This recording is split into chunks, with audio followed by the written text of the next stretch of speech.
ਚੰਦੂ ਕੀ ਸੀ, ਉਹ ਵੀ ਇਸੇ ਵਿਚਾਰਧਾਰਾ ਦਾ ਸੂਚਕ ਸੀ। ਪਰ ਤੁਹਾਡਾ ਸਿਧਾਂਤ ਕਿੰਨਾ ਪ੍ਰਬਲ ਹੈ कि गुरु साहब तत्ती तवी के उपर बैठ के भी कह रहे हैं, सबको मीत हम आपन कीना हम सबना के साजन।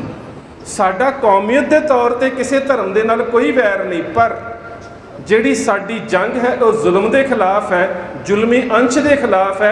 वो जुलमी अंश भावें सिख कौम दे विच भी होवे, असी उहदे भी खिलाफ है। असी किसी धर्म के खिलाफ नहीं, असी किसी मजहब के खिलाफ नहीं, असी संसार दे विच उस अंश के खिलाफ जंग करते हैं जिहड़ा अंश जुल्म करता है। जिस तखत के पावियां दे नाल मजलूमां दा खून लगा होया है, असी उस विचारधारा के खिलाफ संघर्षशील हाँ। और उस विचारधारा नूं जेकर कोई सिख भी ग्रहण करके सिक्खी का घात करता है तो असी उन्होंने भी अपना दुश्मन समझते हैं। भाव यह है कि साडा जिहड़ा विचारधारक संघर्ष है वो जुल्म के नाल है, किसी धर्म के नाल नहीं, किसी मजहब के नाल नहीं। ये गल सानू अपने हिरदे दे विच वसा के रखनी पवेगी कि जिथे भी जुल्म हुंदा है, किते भी जुल्म हुंदा है, दिल्ली दे विच सब तो वड्डी उदाहरण है जिसनूं भाई नंद लाल अपने शब्दां दे विच बयान करते हैं गांधीनामा दे विच। नंद लाल गुरु तेग बहादुर साहब के बारे एक बड़ा प्यारा शब्द वरतते हैं। वो कहते हैं, तेग बहादुर रां सरापा अफजाल जीनत अराए बहफिल जाहो जलाल। गुरु तेग बहादुर साहब कहते कि गुरु तेग बहादुर साहब रूह तो लैके फजल के नाल, करम के नाल, मेहर के नाल, रहमत के नाल भरे हुए ने। पर गुरु तेग बहादुर साहब की जिहड़ी मकतल दे विच भी अपने कातल दे नाल गलबात है ना, उहदे विचों उन्हां दे वखरे संकल्प नूं समझण दी कोशिश करो। नहीं तो सच जाणिओ सब तो वड्डी मिसाल तो यह है कि जिस कर्मकांड नूं, जिस जंजू नूं, जिस तिलक नूं, जिस धोपी नूं पहले जामे दे विच रिजैक्ट कर दिता, पहले जामे दे विच नकार दिता, पर जे उसे ही धर्म के धारनी गुरु साहब की शरण च आउंदे ने कि साडा धर्म बचा लो, तो गुरु साहब फिर भी शहादत दिंदे ने। एक गल मैं जरूर बेनती कर देवां, शहादत एक बड़ा वखरा संकल्प है। ना ये बलिदान के दायरे दे विच आउंदा है, ना ये कुर्बानी के दायरे च आउंदा है। कुर्बानी शब्द इस्लाम चो आया, उसके मतलब होर ने। बलिदान शब्द पुराणा दे विच बली शब्द तो आया, उसके अर्थ होर ने। पर जिहड़ी गुरु तेग बहादुर साहब की शहादत है, उस शहादत का पैरामीटर, उस शहादत का मापदंड इन्ना उच्चा है कि जेकर दुनिया के इतिहास दे विच मनुखी अधिकारां की रख्या के वास्ते सब तो पहली आवाज़ बुलंद हुई है तो वह गुरु तेग बहादुर साहब ने की। दुनिया के विच मनुखी हकों की रखा के वास्ते, मनुखी हकों को बचाउण दे वास्ते ये केवल तो केवल इस शहादत का संबंध कुछ चिन्हां दे नाल नहीं है। जेकर तुसी गुरु साहब की विचारधारा वेखो तो जेकर किते राज किसी होर धर्म का हुंदा तो जुल्म इस्लाम के उपर हो रहा हुंदा, गुरु साहब फिर भी शहादत दिंदे। राज बोधियां का हुंदा तो जुल्म इस्लाम ते हो रहा हुंदा, गुरु साहब फिर भी उन्हां दी बांह फड़दे। क्योंकि इस शहादत का संबंध जिहड़ा है केवल तो केवल साडे नज़र दे विच किसी कौम के धार्मिक चिन्हां दे नाल है, पर गुरु साहब के नज़रिए दे विच इस शहादत का संबंध मनुखता की आज़ादी के वास्ते है, मनुखता के हकों की रख्या के वास्ते है। और ये गल बड़ी वखरी है कि असी सिख धर्म के स्रोतों की शब्दावली तो जानकार नहीं है, जिस करके हौली हौली हर साल साडे शब्दों के विच ज्यों ज्यों निघार आउंदा जा रहा है, साडी विचारधारा नूं परनाई हुई जिहड़ी विचारधारा है वो दूर जाती जा रही है। असी अक्सर कह दिंदे तेग बहादुर, किहड़ी चादर जी? तेग बहादुर हिंद की चादर कहने असी, लिखते हैं, बोलते हैं। सारे सियाणे सज्जण बैठे ने, सिख धर्म का कोई एक भी स्रोत नहीं जिस दे विच शब्द होवे कि तेग बहादुर हिंद की चादर। हौली हौली तुसी इस चादर नूं होर छोटा करते जा रहे हो। हुण मैं पिछले 2-3 सालों तो पढ़ रहा तेग बहादुर हिंदू धर्म की चादर। तुसी पहला हिंद ते लैके आए, हुण उस चादर नूं हिंदूत्व के दायरे दे विच लै आंदा। हुण विचार करन दी गल तां इह है कि जिहड़ियां शहादतां मनुखता के हकों की राखी के वास्ते हुंदियां ने, वो किसी देश और काल के दायरे का गुलाम नहीं हुंदियां। देश तो छोटे वड्डे हुंदे रहिंदे ने, ਤੇ ਕੀ ਕੱਲ ਨੂੰ ਇਸ ਦੇਸ਼ ਦੇ ਹੋਰ ਟੁਕੜੇ ਹੋ ਜਾਣ ਤੇ ਕੀ ਸ਼ਹਾਦਤ ਦਾ ਪੈਰਾਮੀਟਰ, ਸ਼ਹਾਦਤ ਦਾ ਮਾਪਦੰਡ ਛੋਟਾ ਹੋ ਜਾਵੇਗਾ? ਨਹੀਂ। ਦਰਅਸਲ ਸ਼ਹਾਦਤ ਦਾ ਮਾਪਦੰਡ ਛੋਟਾ ਨਹੀਂ ਹੋ ਰਿਹਾ, ਸਾਡੀ ਮਾਨਸਿਕਤਾ ਛੋਟੀ ਹੁੰਦੀ ਜਾ ਰਹੀ ਹੈ ਕਿ ਗੁਰੂ ਤੇਗ ਬਹਾਦਰ ਸਾਹਿਬ ਦੀ ਸ਼ਹਾਦਤ ਦੇ ਬਾਰੇ ਕਵੀ ਸੈਨਾਪਤ ਨੇ ਜਿਹੜੇ ਸ਼ਬਦ ਵਰਤੇ ਸੀ ਨਾ, ਉਹ ਸਾਡੀ ਮਾਨਸਿਕਤਾ ਦੇ ਵਿੱਚੋਂ ਵਿਸਰਦੇ ਜਾ ਰਹੇ ਨੇ। ਜਿਸ ਵੇਲੇ ਗੁਰੂ ਸਾਹਿਬ ਦੀ ਸ਼ਹਾਦਤ ਹੋਈ ਹੈ, ਕਵੀ ਸੈਨਾਪਤ ਨੇ 1712 ਦੇ ਵਿੱਚ ਇਹ ਗੱਲ ਲਿਖੀ ਸੀ, ਪ੍ਰਗਟ ਭਏ ਗੁਰੂ ਤੇਗ ਬਹਾਦਰ ਸਗਲ ਸ੍ਰਿਸ਼ਟ ਪੇ ਢਾਪੀ ਚਾਦਰ। ਸ੍ਰਿਸ਼ਟੀ ਦੀ ਚਾਦਰ ਦੀ ਗੱਲ ਕੀਤੀ ਸੀ, ਸਾਰੀ ਕਾਇਨਾਤ ਦੀ ਚਾਦਰ ਦੀ ਗੱਲ ਕੀਤੀ ਸੀ, ਸਾਰੇ ਬ੍ਰਹਿਮੰਡ ਦੀ ਚਾਦਰ ਦੀ ਗੱਲ ਕੀਤੀ ਸੀ। ਔਰ ਅਸੀਂ ਆਪਣੇ ਧਾਰਮਿਕ ਸਰੋਤਾਂ ਨੂੰ ਨਹੀਂ ਪੜ੍ਹਦੇ ਤੇ ਹਰ ਸਾਲ ਉਸ ਚਾਦਰ ਨੂੰ ਛੋਟਾ ਕਰਨਾ ਸ਼ੁਰੂ ਕਰ ਦਿੱਤਾ। ਸ੍ਰਿਸ਼ਟੀ ਦੀ ਚਾਦਰ ਤੋਂ ਅਸੀਂ ਹਿੰਦ ਤੇ ਚਾਦਰ ਤੇ ਆ ਗਏ, ਹੁਣ ਅਸੀਂ ਹਿੰਦੂ ਧਰਮ ਦੀ ਚਾਦਰ ਤੇ ਆ ਗਏ। ਉਹ ਮੇਰੇ ਪਿਆਰੇ ਵੀਰੋ, ਕਿਤੇ ਆਪਣੇ ਇਤਿਹਾਸਕ ਸਰੋਤਾਂ ਨੂੰ ਪੜ੍ਹੀਏ ਤੇ ਜ਼ਰੂਰ ਕਿ ਗੁਰੂ ਸਾਹਿਬ ਨੇ ਕਿਹੜੇ ਸ਼ਬਦ ਵਰਤੇ ਨੇ, ਗੁਰੂ ਸਾਹਿਬ ਦੇ ਸਿੱਖਾਂ ਨੇ ਕਿਹੜੇ ਸ਼ਬਦ ਵਰਤੇ ਨੇ, ਉਸ ਸਮੇਂ ਗੁਰੂ ਸਾਹਿਬ ਦੀ ਗੋਦੀ 'ਚ ਬਹਿ ਕੇ ਲਿਖਣ ਵਾਲੇ ਲਿਖਾਰੀਆਂ ਨੇ ਕਿਹੜੇ ਸ਼ਬਦ ਵਰਤੇ ਨੇ। ਉਹਨਾਂ ਤੇ ਕਿਹਾ ਪ੍ਰਗਟ ਭਏ ਗੁਰੂ ਤੇਗ ਬਹਾਦਰ ਸਗਲ ਸ੍ਰਿਸ਼ਟ ਪੇ ਢਾਪੀ ਚਾਦਰ। ਤੇ ਜਦੋਂ ਸ੍ਰਿਸ਼ਟੀ ਦੀ ਚਾਦਰ ਦੀ ਗੱਲ ਆਉਂਦੀ ਹੈ, ਉਦੋਂ ਤੁਹਾਨੂੰ ਇਸ ਸ਼ਹਾਦਤ ਦਾ ਮਕਸਦ ਸਮਝ ਆ ਜਾਵੇਗਾ ਕਿ ਇਹ ਉਹ ਸ਼ਹਾਦਤ ਹੈ ਜਿਹੜੀ ਸਾਰੀ ਮਨੁੱਖਤਾ ਦੇ ਵਾਸਤੇ ਹੈ, ਜਿਹੜੀ ਸਾਰੀ ਮਨੁੱਖਤਾ ਦੇ ਵਾਸਤੇ, ਜਿਹੜੀ ਸਾਰੀ ਮਨੁੱਖਤਾ ਨੂੰ ਆਪਣੇ ਕਲਾਵੇ ਦੇ ਵਿੱਚ ਲੈਂਦੀ ਹੈ। ਤੇ ਜੇਕਰ ਮਨੁੱਖਤਾ ਦੇ ਇਸ ਮਨੁੱਖੀ ਹੱਕਾਂ ਦੀ ਰਾਖੀ ਦੇ ਵਾਸਤੇ ਮਨੁੱਖਤਾ ਨੂੰ ਕਲਾਵੇ ਦੇ ਵਿੱਚ ਲੈਣ ਵਾਲੀ ਸ਼ਹਾਦਤ ਦੇ ਬਾਰੇ ਹੌਲੀ ਹੌਲੀ ਸ਼ਬਦ ਤਬਦੀਲ ਹੁੰਦੇ ਜਾ ਰਹੇ ਨੇ, ਤੇ ਤੁਸੀਂ ਆਪ ਸਮਝ ਲਓ ਕਿ ਸਾਡੇ ਉੱਪਰ ਵਿਚਾਰਧਾਰਕ ਜਿਹੜੇ ਹਮਲੇ ਨੇ ਉਹ ਕਿਸ ਤਰ੍ਹਾਂ ਦੇ ਨਾਲ ਹੋ ਰਹੇ ਨੇ। ਸਾਡੀ ਵਿਲੱਖਣ ਹਸਤੀ ਨੂੰ, ਸਾਡੀ ਵਿਚਾਰਧਾਰਾ ਨੂੰ ਕਿਸ ਤਰ੍ਹਾਂ ਦੇ ਨਾਲ ਹੌਲੀ ਹੌਲੀ ਖਤਮ ਕੀਤਾ ਜਾ ਰਿਹਾ ਹੈ, ਇਸ ਗੱਲ ਨੂੰ ਸਮਝਣਾ ਬਹੁਤ ਜ਼ਰੂਰੀ ਹੈ। ਪਰ ਇਸ ਗੱਲ ਨੂੰ ਤੁਸੀਂ ਤਾਂ ਸਮਝ ਸਕੋਗੇ ਕਿਉਂਕਿ ਸਾਡੇ 'ਚੋਂ ਬਹੁਤ ਵੱਡੀ ਇੱਕ ਗਿਣਤੀ ਉਹਨਾਂ ਵੀਰਾਂ ਦੀ ਹੈ। ਮੈਂ ਤੇ ਕਹਿੰਦਾ ਬਹੁਤ ਚੰਗਾ ਹੋਵੇ ਜਿਸ ਕਿਸੇ ਵੀਰ ਨੂੰ ਇਸ ਵਿਚਾਰਧਾਰਾ ਦੇ ਉੱਪਰ ਕੋਈ ਕਿੰਤੂ ਹੋਵੇ ਨਾ, ਤੇ ਉਹ ਕਿਸੇ ਵੀ ਚੈਨਲ ਦੇ ਉੱਪਰ ਸਾਡੇ ਨਾਲ ਇਸ ਮੁੱਦੇ ਦੇ ਉੱਪਰ ਡਿਬੇਟ ਕਰ ਸਕਦਾ ਹੈ। ਉਹ ਮੁੱਦਾ ਕੀ ਹੈ ਕਿ ਜਿਹੜੀ ਜੂਨ 84 ਦੇ ਵਿੱਚ ਤੀਜਾ ਘੱਲੂਘਾਰਾ ਵਾਪਰਦਾ ਹੈ, ਉਸ ਘੱਲੂਘਾਰੇ ਦੇ ਨਾਇਕ ਸੰਤ ਜਰਨੈਲ ਸਿੰਘ ਖਾਲਸਾ ਭਿੰਡਰਾਂ ਵਾਲਿਆਂ ਦੇ ਬਾਰੇ ਸਾਡੀ ਮਾਨਸਿਕਤਾ ਵਿੱਚ ਬਹੁਤ ਸਾਰਾ ਕੂੜ ਭਰ ਦਿੱਤਾ ਜਾਂਦਾ ਹੈ। ਔਰ ਮੈਂ ਇੱਕ ਬੇਨਤੀ ਕਰ ਦੇਵਾਂ, ਜਿੰਨਾ ਚਿਰ ਤੱਕ ਕਿਸੇ ਸ਼ਖਸੀਅਤ ਦੇ ਬਰਾਬਰ ਦਾ ਸਾਡਾ ਓਜ਼ ਨਾ ਹੋਵੇ, ਉਨਾ ਚਿਰ ਅਸੀਂ ਕਿਸੇ ਸ਼ਖਸੀਅਤ ਦਾ ਮੁਲਾਂਕਣ ਨਹੀਂ ਕਰ ਸਕਦੇ, ਅਸੀਂ ਮੁਲਾਂਕਣ ਨਹੀਂ ਕਰ ਸਕਦੇ। ਹੁਣ ਮੈਂ ਤੁਹਾਡੇ ਸਾਹਮਣੇ ਇੱਕ ਉਦਾਹਰਨ ਪੇਸ਼ ਕਰਦਾ। ਇਸੇ ਹੀ ਦੇਸ਼ ਦੇ ਵਿੱਚ ਰਾਸ਼ਟਰਪਿਤਾ ਦੀ ਉਪਾਧੀ ਲੈਣ ਵਾਲੇ ਮੋਹਨਦਾਸ ਕਰਮਚੰਦ ਗਾਂਧੀ ਨੇ ਗੁਰੂ ਗੋਬਿੰਦ ਸਿੰਘ ਮਹਾਰਾਜ ਦੇ ਬਾਰੇ ਸ਼ਬਦ ਵਰਤੇ ਸੀ। ਉਹਦੇ ਸ਼ਬਦ ਕੀ ਸੀ ਕਿ ਗੁਰੂ ਗੋਬਿੰਦ ਸਿੰਘ ਇੱਕ ਭੁੱਲੜ ਦੇਸ਼ ਭਗਤ ਹੈ। ਇਹ ਸ਼ਬਦ ਇਸ ਦੇਸ਼ ਦੇ ਰਾਸ਼ਟਰਪਿਤਾ ਨੇ ਵਰਤੇ ਕਿ ਗੁਰੂ ਗੋਬਿੰਦ ਸਿੰਘ ਇੱਕ ਭੁੱਲੜ ਦੇਸ਼ ਭਗਤ ਹੈ। ਤੇ ਹੁਣ ਤੁਸੀਂ ਵੇਖਿਆ ਪਿਛਲੇ ਸਾਲ ਦੇ ਵਿੱਚ ਜਾਂ ਪਿਛਲੇ 2 ਸਾਲਾਂ ਦੇ ਵਿੱਚ ਜਦੋਂ ਗੁਰੂ ਗੋਬਿੰਦ ਸਿੰਘ ਮਹਾਰਾਜ ਦਾ 350 ਸਾਲਾ ਪ੍ਰਗਟ ਦਿਹਾੜਾ ਮਨਾਇਆ ਗਿਆ, ਤੇ ਜਿਹੜੇ ਪੋਸਟਰ, ਜਿਹੜੀ ਐਡਵਰਟਾਈਜ਼ਮੈਂਟ ਹੋਈ, ਉਹਦੇ ਉੱਪਰ ਸ਼ਬਦ ਕਿਹੜੇ ਸੀ? ਰਾਸ਼ਟਰ ਪੁਰਸ਼ ਗੁਰੂ ਗੋਬਿੰਦ ਸਿੰਘ। ਤੁਸੀਂ ਪੜ੍ਹਿਆ ਹੋਵੇਗਾ, ਅਜੇ ਵੀ ਉਹ ਅਵੇਲੇਬਲ ਨੇ, ਤੁਸੀਂ ਇੰਟਰਨੈਟ ਤੇ ਸਰਚ ਕਰੋ ਤੇ ਤੁਹਾਨੂੰ ਮਿਲ ਜਾਣਗੇ ਬਹੁਤ ਐਸੇ ਪੋਸਟਰ ਜਿਨ੍ਹਾਂ ਦੇ ਉੱਪਰ ਲਿਖਿਆ ਹੈ ਰਾਸ਼ਟਰ ਪੁਰਸ਼ ਗੁਰੂ ਗੋਬਿੰਦ ਸਿੰਘ।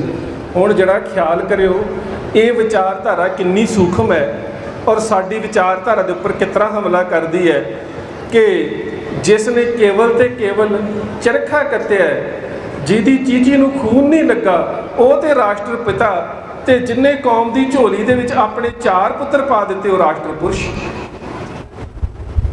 ਜਰਾ ਸਮਝਣ ਦੀ ਕੋਸ਼ਿਸ਼ ਤਾਂ ਕਰੀਏ ਕਿ ਦੁਨੀਆ ਦਾ ਉਹ ਵਿਲੱਖਣ ਮਹਾਂਪੁਰਖ ਜਿਸ ਨੇ ਕੌਮ ਦੀ ਝੋਲੀ ਦੇ ਵਿੱਚ ਆਪਣੇ 4 ਪੁੱਤਰ ਜਿਹੜੇ ਸੀ ਉਹ ਪਾਉਣ ਤੋਂ ਬਾਅਦ ਜ਼ਫਰਨਾਮੇ ਦੇ ਵਿੱਚ ਇੱਕ ਸ਼ਬਦ ਕਿਹਾ, ਚਿਹਾਂ ਸ਼ੁੱਧ ਕੇ। ਕੀ ਹੋ ਗਿਆ? ਚਿਹਾਂ ਸ਼ੁੱਧ ਕੇ ਬੱਚਗਾ ਕੁਸ਼ਤਾ 4 ਕਿ ਬਾਕੀ ਬਿਮਾਦਸਤ ਪੇਚੀ ਦਾ ਮਾਰ। ਕੀ ਹੋਇਆ ਜੇ ਮੇਰੇ 4 ਪੁੱਤ ਸ਼ਹੀਦ ਹੋ ਗਏ, ਮੇਰਾ ਖਾਲਸਾ ਜਿਉਂਦਾ ਹੈ। ਜਿਹਦਾ ਪੰਜਾਬੀ ਅਨੁਵਾਦ ਗਿਆਨੀ ਗਿਆਨ ਸਿੰਘ ਹੁਣਾਂ ਨੇ ਕੀਤਾ। ਅਸੀਂ ਅਕਸਰ ਪੜ੍ਹਦੇ, ਇਨ ਪੁੱਤਰਨ ਕੇ ਸੀਸ ਪਰ ਵਾਰ ਦੀਏ ਸੁਤ 4 4 ਮੋਏ ਤੋਂ ਕਿਆ ਭਇਆ ਜੀਵਤ ਕਈ ਹਜ਼ਾਰ। ਹੁਣ ਇਹ ਜਿਹੜੀ ਵਿਚਾਰਧਾਰਾ ਹੈ ਇਹਨੂੰ ਕੋਈ ਚਰਖਾ ਚਲਾਉਣ ਵਾਲਾ ਨਹੀਂ ਸਮਝ ਸਕਦਾ, ਕਿਉਂਕਿ ਉਹਦੇ ਕੋਲ ਅਕੈਡਮਿਕ ਗਿਆਨ ਤੇ ਹੋ ਸਕਦਾ ਹੈ, ਉਹਦੇ ਕੋਲ ਸੋਲ ਪਰਸੈਪਸ਼ਨ ਨਹੀਂ ਹੈ ਕਿ ਉਹ ਗੁਰੂ ਗੋਬਿੰਦ ਸਿੰਘ ਮਹਾਰਾਜ ਦੀ ਵਿਚਾਰਧਾਰਾ ਨੂੰ ਸਮਝ ਸਕੇ। ਪਰ ਜਿਨ੍ਹਾਂ ਨੇ ਗੁਰੂ ਗੋਬਿੰਦ ਸਿੰਘ ਮਹਾਰਾਜ ਦੀ ਵਿਚਾਰਧਾਰਾ ਨੂੰ ਸਮਝਿਆ, ਇੱਕ ਮੁਸਲਮਾਨ ਕਵੀ ਹਕੀਮ ਮਿਰਜ਼ਾ ਅਲਾਯਾਰ ਖਾਨ ਜੋਗੀ, ਉਹ ਕਹਿੰਦਾ ਦੁਨੀਆ ਦੇ ਲੋਕੋ, ਮੈਂ ਇੱਕ ਗੱਲ ਗੁਰੂ ਸਾਹਿਬ ਦੇ ਬਾਰੇ ਕਹਿਣਾ ਚਾਹੁੰਦਾ ਤੇ ਇੱਕ ਮੈਂ ਦੁਨੀਆ ਦੇ ਧਰਮਾਂ ਨੂੰ ਸਵਾਲ ਕਰਨਾ ਚਾਹੁੰਦਾ। ਕਹਿੰਦਾ ਪਹਿਲੀ ਗੱਲ ਤਾਂ ਮੈਂ ਗੁਰੂ ਸਾਹਿਬ ਦੇ ਬਾਰੇ ਇਹ ਗੱਲ ਕਹਿਣਾ ਚਾਹੁੰਦਾ, ਕਰਤਾਰ ਕੀ ਸੌਗੰਧ ਹੈ, ਨਾਨਕ ਕੀ ਕਸਮ ਹੈ, ਜਿਤਨੀ ਵੀ ਹੋ ਤਾਰੀਫ ਗੁਰੂ ਗੋਬਿੰਦ ਕੀ वो कम है। ਇੱਕ ਜਣਾ ਕਹਿ ਰਿਹਾ ਹੈ ਕਿ ਗੁਰੂ ਗੋਬਿੰਦ ਸਿੰਘ ਭੁੱਲੜ ਦੇਸ਼ ਭਗਤ ਹੈ, ਇੱਕ ਕਹਿ ਰਿਹਾ ਹੈ ਕਿ ਗੁਰੂ ਗੋਬਿੰਦ ਸਿੰਘ ਮਹਾਰਾਜ ਦੀ ਤਾਰੀਫ ਸ਼ਬਦਾਂ ਦੇ ਵਿੱਚ ਕੀਤੀ ਨਹੀਂ ਜਾ ਸਕਦੀ। ਸ਼ਬਦਾਂ ਦੇ ਵਿੱਚ ਗੁਰੂ ਸਾਹਿਬ ਦੀ ਤਾਰੀਫ ਨੂੰ ਲਿਖਿਆ ਹੀ ਨਹੀਂ ਜਾ ਸਕਦਾ। ਤੁਸੀਂ ਭਾਈ ਨੰਦ ਲਾਲ ਨੂੰ ਪੜ੍ਹ ਕੇ ਵੇਖੋ, ਗੰਜਨਾਮੇ ਦੇ ਵਿੱਚ ਭਾਈ ਨੰਦ ਲਾਲ ਜੀ ਨੇ ਗੁਰੂ ਗੋਬਿੰਦ ਸਿੰਘ ਮਹਾਰਾਜ ਨੂੰ ਸਮਰਪਿਤ ਹੋ ਕੇ 55 ਸ਼ੇਰ ਲਿਖੇ ਨੇ। 55 ਸ਼ੇਰ ਅਕਸਰ ਅਸੀਂ ਜਦੋਂ ਸਾਡੇ ਕੀਰਤਨੀਏ ਵੀਰ ਕੀਰਤਨ ਕਰਦੇ ਨੇ, ਅਸੀਂ ਉਹਨਾਂ ਸ਼ਬਦਾਂ ਨੂੰ ਬੜੇ ਪਿਆਰ ਦੇ ਨਾਲ ਪੜ੍ਹਦੇ ਹਾਂ। ਬਾਦਸ਼ਾਹ ਦਰਵੇਸ਼ ਗੁਰੂ ਗੋਬਿੰਦ ਸਿੰਘ, ਹੱਕ ਹੱਕ ਆਦੇਸ਼ ਗੁਰੂ ਗੋਬਿੰਦ ਸਿੰਘ, ਜੁਮਲਾ ਫੈਜ਼ੇ ਨੂਰ ਗੁਰੂ ਗੋਬਿੰਦ ਸਿੰਘ, ਹੱਕ ਰਾਹ ਗੰਜੂਰ ਗੁਰੂ ਗੋਬਿੰਦ ਸਿੰਘ, ਕਦਰ ਕੁਦਰਤ ਪੇਸ਼ ਗੁਰੂ ਗੋਬਿੰਦ ਸਿੰਘ, ਇਨਕਿਆਦ ਆਦੇਸ਼ ਗੁਰੂ ਗੋਬਿੰਦ ਸਿੰਘ, ਤੇਗ ਰਾਹ ਫਤਹ ਗੁਰੂ ਗੋਬਿੰਦ ਸਿੰਘ, ਜਾਨੋ ਦਿਲ ਰਾਹ ਰਾਹ ਗੁਰੂ ਗੋਬਿੰਦ ਸਿੰਘ। ਅਸੀਂ ਇਹਨਾਂ ਸ਼ਬਦਾਂ ਨੂੰ ਪੜ੍ਹਦੇ ਹਾਂ, ਸੁਣਦੇ ਹਾਂ, ਪਰ ਜਿੰਨੇ ਕੁ ਅਸੀਂ ਬੈਠੇ ਹਾਂ ਨਾ, ਜੇ ਮੈਂ ਸਾਰਿਆਂ ਨੂੰ ਇੱਕ ਸਵਾਲ ਕਰਾਂ ਨਾ ਕਿ ਗੁਰੂ ਗੋਬਿੰਦ ਸਿੰਘ ਮਹਾਰਾਜ ਦੀ ਇੱਕ ਇੱਕ ਤਾਰੀਫ ਬਿਆਨ ਕਰੋ, ਤੇ 10-12 ਸ਼ਬਦ ਬਿਆਨ ਕਰਨ ਤੋਂ ਬਾਅਦ ਸਾਡੇ ਸ਼ਬਦ ਮੁੱਕ ਜਾਂਦੇ ਨੇ। ਅਸੀਂ ਕਹਿ ਦੇਵਾਂਗੇ ਪੁੱਤਰਾਂ ਦੇ ਦਾਨੀ, ਅਸੀਂ ਕਹਿ ਦੇਵਾਂਗੇ ਸਰਬੰਸ ਦਾਨੀ, ਅਸੀਂ ਕਹਿ ਦੇਵਾਂਗੇ ਬਾਦਸ਼ਾਹ ਦਰਵੇਸ਼, ਅਸੀਂ ਕਹਿ ਦੇਵਾਂਗੇ ਬਾਜਾਂ ਵਾਲੇ, ਅਸੀਂ ਕਹਿ ਦੇਵਾਂਗੇ ਸ਼ਮਸ਼ੀਰ ਦੇ ਧਨੀ, ਅਸੀਂ ਕਹਿ ਦੇਵਾਂਗੇ ਕਲਮ ਦੇ ਧਨੀ। 12-13 ਸ਼ਬਦਾਂ ਤੋਂ ਬਾਅਦ ਸਾਡੇ ਕੋਲ ਸ਼ਬਦ ਮੁੱਕ ਜਾਂਦੇ ਨੇ। ਪਰ ਨੰਦ ਲਾਲ ਨੇ ਆਪਣੇ 155 ਸ਼ੇਰਾਂ ਦੇ ਵਿੱਚ 200 ਤੋਂ ਵੱਧ ਸ਼ਬਦ ਗੁਰੂ ਗੋਬਿੰਦ ਸਿੰਘ ਮਹਾਰਾਜ ਦੀ ਤਾਰੀਫ ਦੇ ਵਿੱਚ ਲਿਖੇ ਨੇ, ਤੇ ਅਖੀਰ ਤੇ ਜਾ ਕੇ ਪਤਾ ਕੀ ਕਹਿ ਦਿੱਤਾ, ਲਾਲ ਸਗ ਗੁਲਾਮ ਗੁਰੂ ਗੋਬਿੰਦ ਸਿੰਘ, ਦਾਗਦਾਰੇ ਨਾਮ ਗੁਰੂ ਗੋਬਿੰਦ ਸਿੰਘ। ਇਹ ਕਲਗੀਧਰ ਪਾਤਸ਼ਾਹ ਗੁਰੂ ਗੋਬਿੰਦ ਸਿੰਘ ਮਹਾਰਾਜ, ਮੈਂ ਤੇਰੇ ਨਾਮ ਦੇ ਵਿੱਚ ਇੰਨਾ ਦਾਗਿਆ ਗਿਆ ਹੈ ਕਿ ਮੈਂ ਤੇਰੇ ਦਰ ਦਾ ਕੁੱਤਾ ਹਾਂ, ਮੈਂ ਤੇਰੇ ਦਰ ਤੇ ਭੌਂਕ ਤੇ ਸਕਦਾ, ਪਰ ਮੈਂ ਤੇਰੀ ਤਾਰੀਫ ਨਹੀਂ ਲਿਖ ਸਕਦਾ, ਕਿਉਂਕਿ ਤਾਰੀਫ ਖਤਮ ਨਹੀਂ ਹੋਈ, ਸ਼ਬਦ ਖਤਮ ਹੋ ਗਏ। ਲਾਲ ਸਗ ਗੁਲਾਮ ਗੁਰੂ ਗੋਬਿੰਦ ਸਿੰਘ, ਦਾਗਦਾਰੇ ਨਾਮ ਗੁਰੂ ਗੋਬਿੰਦ ਸਿੰਘ। ਤੇ ਆਖਰੀ ਗੱਲ ਕੋ ਕਹਿੰਦੇ ਨੇ ਹੁਣ ਮੇਰੇ ਕੋਲ ਸ਼ਬਦ ਰਹਿ ਹੀ ਨਹੀਂ ਗਏ ਕਿ ਮੈਂ ਗੁਰੂ ਗੋਬਿੰਦ ਸਿੰਘ ਦੀ ਤਾਰੀਫ ਲਿਖ ਸਕਾਂ। ਉਹ ਕਹਿੰਦੇ ਫਰਕ ਉਬਰ ਪਾਏ ਗੁਰੂ ਗੋਬਿੰਦ ਸਿੰਘ, ਜਾਨ ਬਾਦਿਸ਼ ਫਿਦਾਏ ਗੁਰੂ ਗੋਬਿੰਦ ਸਿੰਘ। ਹੁਣ ਤਾਂ ਮੈਂ ਸਿਰਫ ਇਹ ਕਹਿ ਸਕਦਾ ਕਿ ਪਾਤਸ਼ਾਹ ਤੁਹਾਡੇ ਚਰਨਾਂ ਦੇ ਉੱਪਰ ਮੇਰਾ ਸਿਰ ਹੋਵੇ ਤੇ ਮੇਰੇ ਜਿਸਮ 'ਚੋਂ ਜਾਨ ਨਿਕਲ ਜਾਵੇ। ਮੈਂ ਤੁਹਾਡੇ ਤਾਰੀਫ ਦੇ ਵਿੱਚ ਸ਼ਬਦ ਜਿਹੜੇ ਨੇ ਉਹ ਕਹਿ ਹੀ ਨਹੀਂ ਸਕਦਾ, ਕਿਉਂਕਿ ਤੁਹਾਡੇ 'ਚ ਗੁਣ ਇੰਨੇ ਜ਼ਿਆਦਾ ਨੇ, ਮੇਰੇ ਸ਼ਬਦ ਮੁੱਕ ਗਏ ਨੇ। ਤੇ ਸ਼ਬਦ ਕਿਉਂ ਮੁੱਕਦੇ ਨੇ? ਇਸ ਗੱਲ ਨੂੰ ਅੱਗੇ ਨੰਦ ਲਾਲ ਤੋਂ ਬਾਅਦ ਹਕੀਮ ਮਿਰਜ਼ਾ ਅਲਾਯਾਰ ਖਾਨ ਜੋਗੀ ਕਹਿੰਦੇ ਕਰਤਾਰ ਕੀ ਸੌਗੰਧ ਹੈ, ਨਾਨਕ ਕੀ ਕਸਮ ਹੈ, जितनी भी हो तारीफ गुरु गोबिंद की वो कम है, हर चंद मेरे हाथ में पुरजोर कलम है, सतगुर के लिखूं वस्फ कहाँ ताबे रकम है। बेशक मेरे कोल कागज़ है, मेरे कोल स्याही है, मेरे कोल कलम है, पर गुरु गोबिंद सिंह महाराज की तारीफ लिखण दे वास्ते शब्द कित्थों लैके आवां, वो मुक गए ने। कुदरतन किसी ने सवाल किया होगा कि गुरु गोबिंद सिंह महाराज की तारीफ क्यों नहीं लिखी जा सकती, तो उसका जवाब बड़ा प्यारा है।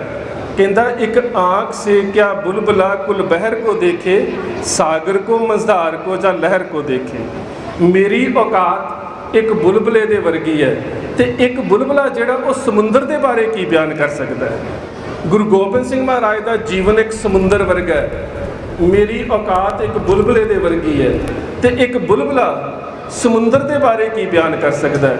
एक आँख से क्या बुलबुला कुल बहर को देखे, सागर को मझधार को या लहर को देखे।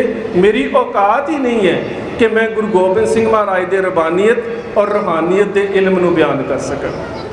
हुण तुसीं वेखो शख्सियत तां गुरु गोबिंद सिंह महाराज ने, पर उत्थे देश के राष्ट्रपति का राष्ट्रपिता का नज़रिया होर है, तो जिन्हां ने गुरु गोबिंद सिंह महाराज नूं आत्मक पद्धर तो वेख्या उन्हां दा नज़रिया होर है। ਗੱਲ ਤਾਂ ਵੇਖਣ ਦੀ ਹੈ ਨਾ ਕਿ ਅਸੀਂ ਕਿਸ ਦ੍ਰਿਸ਼ਟੀ ਦੇ ਨਾਲ ਕਿਸੇ ਸ਼ਖਸੀਅਤ ਨੂੰ ਵੇਖ ਰਹੇ ਹਾਂ। ਬਿਲਕੁਲ ਇਹੀ ਵਰਤਾਰਾ ਇਸ ਸਦੀ ਦੇ ਵਿੱਚ ਵਾਪਰਿਆ। ਜੇਕਰ ਤਾਂ ਤੁਸੀਂ ਅਕੈਡਮਿਕ ਲੈਵਲ ਦੇ ਉੱਪਰ ਸੰਤ ਜਰਨੈਲ ਸਿੰਘ ਦੀ ਸ਼ਖਸੀਅਤ ਦਾ ਅਧਿਐਨ ਕਰੋਗੇ ਤਾਂ ਤੁਹਾਡੇ ਸਾਹਮਣੇ ਜਿਹੜਾ ਉਹਨਾਂ ਦਾ ਸਰੂਪ ਪੇਸ਼ ਕੀਤਾ ਜਾਵੇਗਾ ਉਹ ਸਰੂਪ ਹੈ ਜਿਹੜੀ ਸਰਕਾਰ ਪੇਸ਼ ਕਰਨਾ ਚਾਹੁੰਦੀ ਹੈ ਤੁਹਾਡੀਆਂ ਨਜ਼ਰਾਂ ਦੇ ਵਿੱਚ। ਪਰ ਜੇਕਰ ਤੁਸੀਂ ਸੰਤ ਜਰਨੈਲ ਸਿੰਘ ਦੀ ਵਿਚਾਰਧਾਰਾ ਨੂੰ ਆਤਮਿਕ ਉਸ ਦੇ ਵਿੱਚੋਂ ਵੇਖੋਗੇ, ਜੇ ਉਸ ਵਿਚਾਰਧਾਰਾ ਦਾ ਸੱਚ ਤੇ ਵਿਚਾਰਧਾਰਾ ਦੀ ਦ੍ਰਿਸ਼ਟੀ ਕੌਮੀ ਭਵਿੱਖ ਦੇ ਨਜ਼ਰੀਏ 'ਚ ਵੇਖੋਗੇ, ਤੇ ਮੈਂ ਤੁਹਾਨੂੰ ਇੱਕ ਉਦਾਹਰਨ ਦਿੰਦਾ। ਤੁਸੀਂ ਸਾਰੇ ਪੜ੍ਹ ਰਹੇ ਹੋ ਅਖਬਾਰਾਂ ਦੇ ਵਿੱਚ ਕਿ ਪੰਜਾਬ ਦਾ ਪਾਣੀ ਜਿਹੜਾ ਦੂਜੇ ਸਟੇਟਾਂ ਨੂੰ ਦਿੱਤਾ ਜਾ ਰਿਹਾ, ਪੰਜਾਬ ਦੇ ਪਾਣੀ ਦੇ ਵਿੱਚ ਫੈਕਟਰੀਆਂ ਦਾ ਕੈਮੀਕਲ ਪੈ ਰਿਹਾ ਹੈ। ਪੰਜਾਬ ਦਾ ਪਾਣੀ, ਤੁਸੀਂ ਹੈਰਾਨ ਹੋਵੋਗੇ ਕਿ ਪੰਜਾਬ ਦਾ ਪਾਣੀ ਰਿਪੇਰੀਅਨ ਕਾਨੂੰਨ ਦੀ ਉਲੰਘਣਾ ਕਰਕੇ 1 ਮਿੰਟ ਦੇ ਵਿੱਚ 3 ਕਰੋੜ ਦਾ ਪੰਜਾਬ ਦਾ ਪਾਣੀ ਹੋਰਾਂ ਸਟੇਟਾਂ ਨੂੰ ਦਿੱਤਾ ਜਾ ਰਿਹਾ। 1 ਮਿੰਟ ਦੇ ਵਿੱਚ 3 ਕਰੋੜ ਦਾ ਪਾਣੀ। ਪਤਾ ਜੇ ਉਹਦੀ ਕੀਮਤ ਅਸੀਂ ਕਿੰਨੀ ਲਾਈ ਹੈ? 1 ਰੁਪਇਆ 1 ਲੀਟਰ, ਸਭ ਤੋਂ ਘੱਟ ਕੀਮਤ ਦੁਨੀਆ ਦੀ। 1 ਲੀਟਰ ਦਾ 1 ਰੁਪਇਆ ਕੀਮਤ ਜੇਕਰ ਅਸੀਂ ਗਿਣ ਲਈਏ ਤੇ 1 ਮਿੰਟ ਦੇ ਵਿੱਚ 3 ਕਰੋੜ ਦਾ ਪੰਜਾਬ ਦਾ ਪਾਣੀ ਹੋਰਨਾਂ ਸਟੇਟਾਂ ਨੂੰ ਦਿੱਤਾ ਜਾ ਰਿਹਾ।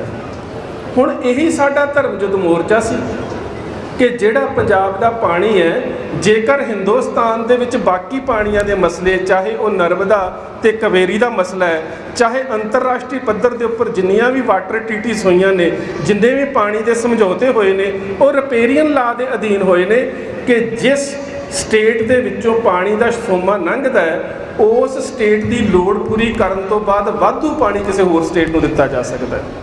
ਪਰ ਪੰਜਾਬ ਦੇ ਨਾਲ ਬਹੁਤ ਵੱਡਾ ਵਿਸਾਖਾਤ ਹੋਇਆ।